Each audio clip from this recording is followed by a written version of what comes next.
Κάντε κλικ στην ενημέρωση. Η αλλαγή των πολιτικών συσχετισμών στην Ευρώπη και η επικράτηση των προοδευτικών έναντι των συντηρητικών επιλογών αποτελούν το διακύβευμα στις επερχόμενες ευρωεκλογές, όπως τόνισαν την Πέμπτη από τα Χανιά οι υποψήφιοι ευρωβουλευτές της Δημάρ Κώστας Αρχοντάκης και Δημήτρης Χατζησοκράτης. Για πρώτη φορά στον ευρωπαϊκό χώρο, μέσα στην Ευρωπαϊκή Ένωση των 28 χωρών, θα υπάρξει η δυνατότητα οι λαοί μέσα από την ψήφο τους να δώσουν τη δυνατότητα να εκλεγεί ο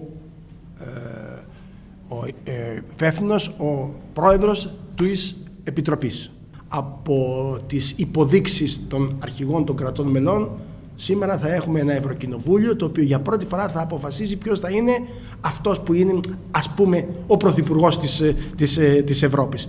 Συνολικά η Ευρώπη πρέπει να βρει μια διέξοδο, γιατί τα προβλήματα που έχουμε στην Ελλάδα υπάρχουν και σε άλλες χώρες, ιδιαίτερα του Νότου. Πρέπει να δοθούν λύσεις, να γίνει καινούριος συσχετισμός δυνάμεων, άλλες ισορροπίες, οι οποίες να φέρουν διέξοδο σε αδιέξοδα κοινωνικά τα οποία έχουν σχηματιστεί. Δυστυχώς βρισκόμαστε σε ένα σταυροδρόμι για την οποία εμείς ευχόμαστε να ευοδοθεί η Ένωση αυτή, να γίνει ομόσπονδη η Ευρώπη, να χαλαρώσουν τα σύνορα, να σπάσει ο εθνικισμός, να σπάσουν οι φοβίες, να υπάρξει μια κοινή άμυνα, μια κοινή δικαιοσύνη, κοινά πολιτικά κόμματα. Από την πλευρά του, ο γραμματέας της Κεντρικής Επιτροπής της Δημάρ, Θανάσης Θεοχαρόπουλος, ανακοίνωσε ότι το κόμμα στηρίζει στην Κρήτη για περιφερειάρχη τον Αντώνη Ανιψητάκη και για δήμαρχο Χανίων τον Τάσο Βάμβουκα.